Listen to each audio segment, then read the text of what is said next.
Los métodos de valoración, el primero de ellos es el promedio ponderado. ¿A qué se referencia el promedio ponderado? Su lógica es como cuando se determinan las notas del curso. Si ustedes se dan cuenta que cuando nosotros manejamos aquí o determinamos las notas del curso, hablamos de un promedio ponderado, donde su nota está supeditada a un porcentaje o a un peso, a un tamaño dentro de la nota final o dentro del 100% del curso, dentro de la nota final. Entonces así va a ocurrir, digamos, con el costo de cada uno de los productos que son de tipo inventariables, en que los mismos se van a promediar de acuerdo al costo y la cantidad que tenga cada uno de ellos. ¿Sí? Se va a tener en cuenta la magnitud o la cantidad de elementos versus el costo que tiene cada uno de ellos. Entonces hay que tener en cuenta el precio, que si hay precios de adquisición que son diferentes, entonces ello va a afectar la ponderación respectiva y va a hacer pues que fluctúe o varíe el costo de las ventas. Entonces, ¿cómo se hace para establecer ese valor de costo promedio ponderado? Entonces, para determinar ese valor del costo promedio ponderado, se debe tomar el valor del artículo, del inventario inicial, y a ese inventario inicial, al decir al de comienzo de periodo, se deben sumar las compras que se ejecutaron en el periodo. Después se debe dividir la cantidad de unidades, es decir, las de inventario inicial, más las compradas en el periodo. ¿Sí? Entonces eso es lo que hay que tener en cuenta al momento en que manejemos el promedio ponderado. Entonces, para explicarlo y verlo de una manera más adecuada, pues vamos a ver un ejemplo. Ese ejemplo está desarrollado en una hoja Excel. Entonces, tenemos el siguiente caso para la empresa Cartones 1 SAS. Entonces, esta empresa tiene 1, 2, 3, 4, 5, 6 y 7 operaciones en este mes de enero. Este archivo o este documento o esta tarjeta que ustedes ven aquí se denomina CARDES, y el CARDES es el que me va a permitir por el sistema permanente controlar el costo unitario y costo total de manera permanente, frecuente, en cada momento que ocurra un tipo de transacción de las compras, ventas, devoluciones y el saldo al final del periodo que tenga la empresa.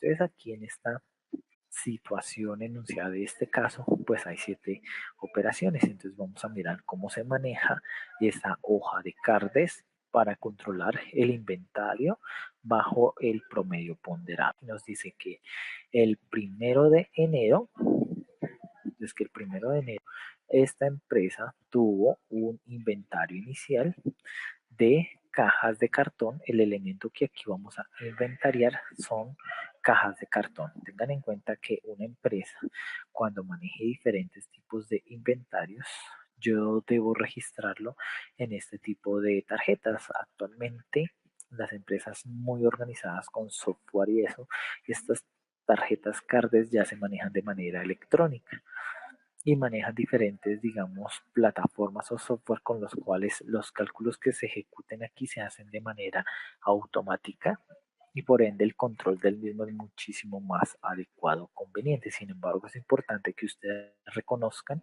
la metodología, la mecánica de cómo funciona el promedio ponderado.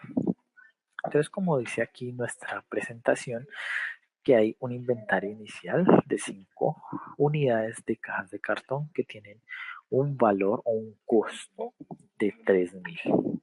Entonces aquí en este inventario inicial, poner un poco más grande esto. Entonces aquí en este inventario inicial, recuerden aquí en las tarjetas CARDES, identificar el nombre de la empresa y el artículo. En este caso el artículo pues son cajas de cartón. como para hacerlo de manera hipotética, tarjetas Cardes por cada uno de los elementos que tengan. No son similares, no son iguales, entonces hay que manejar diferentes tipos para controlar, por ejemplo, cajas de cartón de cierto material, de cierta referencia. Entonces muy frecuentemente ustedes van a encontrar en estas tarjetas algo que se llama referencia. Entonces, cuando son elementos muy similares, por ejemplo, manejan una referencia XD raya 500, eso depende de la empresa. La unidad de medida, que esas cajas de cartón, es como decir el tamaño. Entonces, digamos que sean de 20 centímetros por 50 centímetros. ¿Sí? Entonces, pueden haber diferentes referencias de estas cajas. Y la ubicación es la ubicación en bodega, parte específica de la bodega. Entonces, en qué parte de la bodega se encuentra este tipo de elementos. Entonces, esto siempre lo van a encontrar, por ejemplo, en las tarjetas físicas que manejan algunas empresas o cuando es de manera electrónica, entonces siempre va a haber un listado donde te van a dar estas características el software. Entonces, aquí en el inventario inicial encontramos que como es un inventario, es decir, que algo que tiene la empresa hacia esa fecha, es como si lo manejara como una entrada. La tarjeta Cardex maneja tres grandes columnas. Entonces pueden encontrar la de las entradas, que hace referencia, como bien su nombre lo dice, a todo lo que ingresa o llega a la empresa, como esta mercancía de cajas de cartón con estas referencias. Entonces, dentro de cada uno de esos grupos, pues vamos a tener unas tres subcolumnas en donde yo voy a manejar o controlar las cantidades, es decir, el número de unidades, el costo unitario, es decir, de cada una, y el costo total de cada uno de los elementos que en una transacción o periodo específico me ingresan. Voy a tener uno denominado de salidas, en donde las salidas me relaciona todo aquellos elementos que fueron sacados de la bodega o que fueron consumidos en un momento determinado. Lo mismo, también va a tener una parte para mirar el costo unitario de cada elemento, como lo dice muy bien su nombre, y el costo total, porque se pueden manejar diferentes cantidades, entonces es importante determinar estos valores de manera separada. Y finalmente los saldos, porque con los saldos pues yo voy a determinar el valor final del costo de lo que yo consumí o utilicé a cierta fecha específica. Entonces, en nuestra descripción, como les decía, son 5 unidades valoradas a 3.000. Entonces tenemos 5 unidades de cajas de cartón a un precio de 3.000. Entonces con ese precio de 3.000 ya sé que el costo total pues va a ser tomar la cantidad y multiplicarla por ese costo unitario. Entonces van a ser de 15.000. Hacia el 1 de enero, aquí de acuerdo a nuestras transacciones, no ocurrieron más eventos. Entonces por ende yo ya puedo pasar a determinar el saldo. El saldo pues va a ser la misma cantidad de las entradas menos las salidas, en este caso van a ser 5. Y el costo unitario, pues en este caso, pues va a ser el de las unidades, perdón, las unidades de entrada, es decir, del inventario inicial. En caso en que no se que hayan ocurrido unas salidas, entonces el costo unitario ya lo vamos a mirar cómo se determina. ¿Listo? No se afanen por ello. Entonces, ¿cómo se determina el costo total? Entonces, lo mismo, las cantidades por el costo unitario. Entonces, ya vamos a mirar cómo, como les decía, cómo se determina el costo unitario.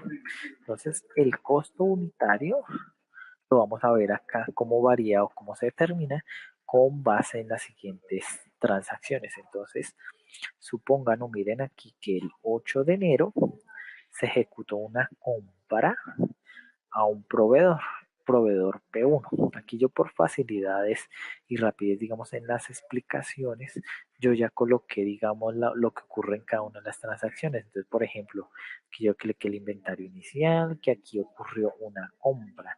Como es una compra, la compra me va a afectar, son las entradas. ¿Listo? Entonces, esa compra fue de 10 unidades o 10 cajas a un precio, a un valor, a un costo unitario de 3.500 cada una. Entonces fueron 10 a 3.500 cada una. Entonces el costo total aquí yo lo que puedo hacer es extender esta fórmula hacia abajo. ¿Por qué? ¿Qué es lo que estoy haciendo? La multiplicación de la cantidad por el costo unitario. Finalmente yo como determino mi saldo porque no ocurrió ninguna salida. Hacia el 8 de febrero no hay ninguna otra transacción, entonces yo puedo determinar mi saldo. Con ello yo estoy controlando de manera permanente con el método del promedio ponderado el costo de la mercancía, en especial la de los saldos, lo que me queda. Entonces yo tomo para determinar el saldo la cantidad que yo ya tenía del saldo anterior más la cantidad de las entradas menos la cantidad que hayan salido hacia esa fecha. Entonces me da un valor de 15. ¿Cómo determino el costo unitario? Es muy sencillo, pongan atención. Entonces, ¿qué es lo que hago? Tomo el costo total del saldo anterior, ¿sí? El costo total del saldo que viene anteriormente y le sumo el costo total de las entradas o de las compras adquiridas en esta fecha. Y lo que hago también es quitar o restar lo que haya salido, el costo total de las unidades que hayan salido. Y a ese resultado yo lo divido en la cantidad total que me ha quedado en el saldo, es decir, en la cantidad final que me ha quedado en el saldo, ¿sí? Entonces, esta es la operación aquí en Excel, pues ustedes lo pueden ver de esta manera. Finalmente, el costo promedio ponderado unitario de esas 15 unidades es de 3.333 pesos, porque yo estoy promediando las unidades, estas unidades teniendo en cuenta el peso de su costo total y teniendo en cuenta pues la cantidad. Entonces por eso es que yo lo hago con el costo total. Y finalmente, ¿cómo determino aquí el costo total del saldo? Entonces multiplicar costo unitario por la cantidad. Entonces aquí me da de 50.000. Es lo mismo que si yo estuviera tomando el promedio ponderado de 35 más 15 y dividirlo en 15. Sí, dado que aquí no tuve ninguna salida. Ahora, ¿qué ocurre en la siguiente transacción? Entonces, la siguiente transacción me dice que el 12 de enero ocurre una venta, que se venden 8 unidades al cliente C1 por 9.500 pesos. Entonces, ojo acá, está diciendo 12 de enero, venta. Las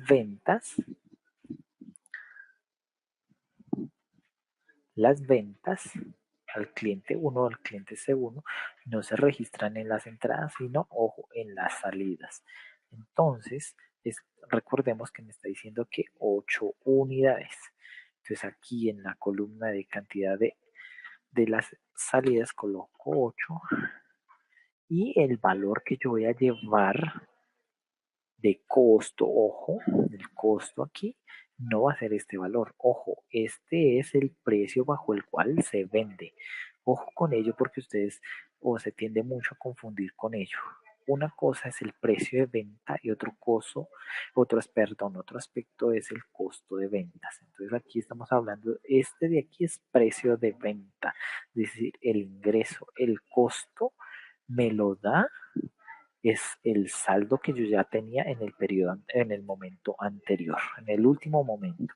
Entonces aquí el costo unitario no va a ser el que tengo acá, sino lo tenía del momento anterior. Entonces el saldo es este, porque mire, tengo saldo 15 unidades, valoradas cada una 3.333. Aquí vendí 8, entonces ¿cuál va a ser el costo unitario de esta mercancía? Pues el mismo que yo tenía acá del saldo. Entonces, de 3.333. Y ese costo total pues va a ser multiplicar la cantidad por el costo unitario. Lo mismo como les dije aquí en las entradas, yo puedo expandir esta fórmula hasta abajo para que me haga el cálculo automático. Y finalmente, ¿cómo determino el saldo? Entonces el saldo va a ser tomar la cantidad anterior menos la salida, porque aquí pues no ocurrió ninguna entrada. Sin embargo, pues yo lo podría hacer, digamos, pues en caso de que ustedes manejaran diferentes transacciones de entradas y salidas en un mismo día. Entonces, sería la cantidad sumando entradas, pero, ojo, mire, restando, vuelvo y digo, restando las cantidades. 7 unidades de cajas. En 8 me quedaron 7. ¿Cuál será el costo unitario? Sí, entonces recordemos la fórmula, que yo también la podré correr del momento anterior. Entonces será tomar el costo total del saldo anterior, le sumo el costo total de las entradas y resto, ojo, resto, le quito el costo total de las unidades que yo vendí o que yo saqué.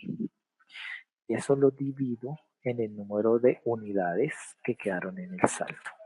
Como se pueden dar cuenta muy fácilmente y por lógica, se van a dar cuenta que es el mismo costo unitario que yo manejé en la salida y el mismo costo unitario anterior. Entonces eso va a ocurrir por lo general siempre que tengamos salidas de mercancía. Y finalmente, pues el costo total pues va a ser tomar la cantidad y multiplicarla por el costo unitario. La siguiente transacción me dice que hay una compra a otro proveedor, un proveedor P2. Entonces dice que el 15 de enero se compran 20 cajas a un valor de 66,000 pesos a un proveedor P2. Entonces, ¿qué van a ocurrir? Entonces, a ese proveedor me ingresan esas mercancías, son 20. Ojo acá, me dice un valor total de 66,000, es decir, aquí debe aparecer los 66,000. Entonces, yo como determino el valor unitario, pues tomo los 66,000 y lo divido pues en la cantidad. Ahí me da el costo unitario. Es decir, en 3,300 pesos yo compré cada unidad de esas cajas a este proveedor de acá. Finalmente, ¿cómo me queda el saldo? Entonces el saldo va a ser el anterior más las entradas menos las salidas, ¿sí? Y finalmente, ¿cómo me queda el costo unitario? Entonces el costo unitario yo lo podría manejar de esta misma forma, expandiendo esta fórmula hasta el final en 3,309. ¿Por qué? Porque estoy tomando el costo total anterior del saldo más el costo total de las entradas menos el costo total de las salidas. ¿Sí? Miren lo que acá se está haciendo la referenciación de la fórmula. Entonces ese es el valor que aparece. Entonces, como si ustedes se pueden dar cuenta, al comprarse una gran cantidad de elementos aquí, por ejemplo esto, se compraron 20 unidades a un precio menor que el que yo tenía aquí en mi saldo, pues eso hace que el costo unitario de todas las que yo tenga aquí acumuladas, pues se reduzca. Por eso es que baja tanto de 3,333 a 3,309. ¿Listo? Es por el promedio ponderado que se está manejando. Y aquí pues yo también en el costo total del saldo pues yo puedo expandir la fórmula para que la misma pues también me determine pues el valor que yo estoy buscando. Entonces aquí finalmente yo necesito introducir son las cantidades en este tipo de, de método de valoración de inventarios. Entonces ahora miremos qué ocurre cuando se generan devoluciones a un cliente. Entonces, en una devolución a un cliente hay que tener en cuenta que el cliente a quien yo le vendí me está devolviendo una mercancía, por ende me está ingresando nuevamente a mi inventario.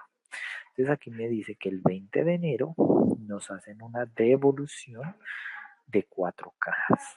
Entonces, ¿qué es lo que va a ocurrir? Que el cliente C1, al cual yo le había vendido estas unidades, pues me está devolviendo 4 cajas. Entonces, ¿qué es lo que yo hago? Como las devoluciones yo las manejo como una entrada, entonces acá yo voy a registrar esas 4. ¿A qué costo unitario las registro? Al costo unitario que yo tengo aquí, que he manejado de mi costo anterior, de mi transacción anterior, son 3.309. Esas 3.309 es este mismo costo que yo había manejado o que tengo de mi saldo anterior, pues obtengo mi valoración respectiva. Entonces, ¿qué va a ocurrir aquí con la cantidad? Ya tenía 27, me devolvieron 4 y no tengo tampoco ninguna salida adicional. Entonces, ¿qué es lo que va a ocurrir? Pues va a aumentar. Como aumenta con el mismo costo, pues, no hay ninguna afectación en el costo unitario, como se pueden dar cuenta. Entonces aquí en el saldo yo puedo expandir también esta fórmula hacia el final.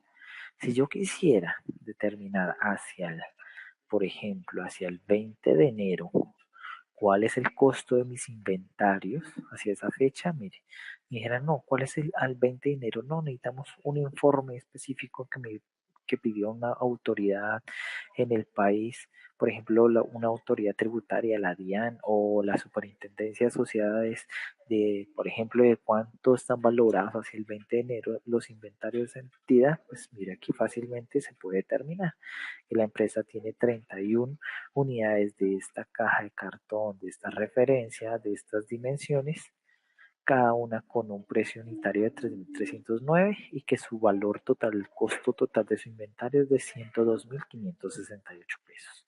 Entonces, esta es una de las grandes diferencias que radica con el sistema inventario periódico, que aquí yo lo estoy controlando día a día por cada transacción. En el sistema inventario periódico, y es con el juego inventarios, este tipo de valores yo no los conozco a este momento, sino solamente a cuando yo haga el conteo físico. ¿Listo? Ahora continuemos. Ahora, ¿qué ocurre cuando hay una devolución? Bueno, la en venta ya la vimos. Ahora vamos a mirar la devolución en una compra. Entonces aquí nos dice hacia la fecha del 22 de enero que la empresa, nosotros como empresa, hace una devolución al proveedor P1 de 3 cajas. Entonces, ¿qué ocurre el 22 de enero? Desde el 22 de enero yo le estoy devolviendo en compra a este proveedor de aquí tantas cajas. ¿Cuántas fueron? 3 cajas. Entonces se maneja como una salida porque yo estoy sacando, estoy retirando mercancía. ¿A qué costo lo voy a manejar? El costo que yo venía trabajando del saldo anterior. Entonces son 3 a 3.309. Entonces el costo total y finalmente el inventario se reduce y sigue manteniendo el mismo costo unitario. Finalmente ocurre una venta. Entonces recordemos que las ventas pues son salidas de mercancías a otro cliente específico. Esa venta ocurrió el 22, perdón, sí, finalmente un 27 de enero. Aquí no lo coloqué, pero aquí supóngase que se hizo esa venta el 27 de enero a un cliente S2 de 12 cajas a 9.600 pesos. Recordemos que este valor de acá es el precio con el cual yo vendo, no el precio, no el costo de venta. Ojo con eso, este es el precio de la venta, es decir, el costo aumentado con la ganancia o la utilidad que yo espero recibir de la venta. Entonces aquí se vendieron 12 cajas a ese cliente. Entonces, ¿qué es lo que yo hago? En las salidas coloco 12 y qué costo yo traigo. El costo que yo vaya manejando en la transacción anterior o el costo que yo venía manejando o que vengo manejando del saldo anterior. Mismo 3.309, costo total de la salida y finalmente queda un saldo final. Si yo hago el inventario el 30 de enero, me dice que me quedaron 16 unidades. Perdón, acá con esto me quedaron 16 unidades a 3.309 con un valor total de 52.938. ¿Listo? Esto es con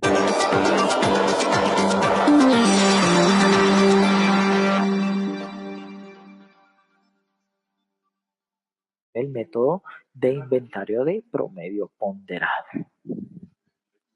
Pues finalmente, muchísimas gracias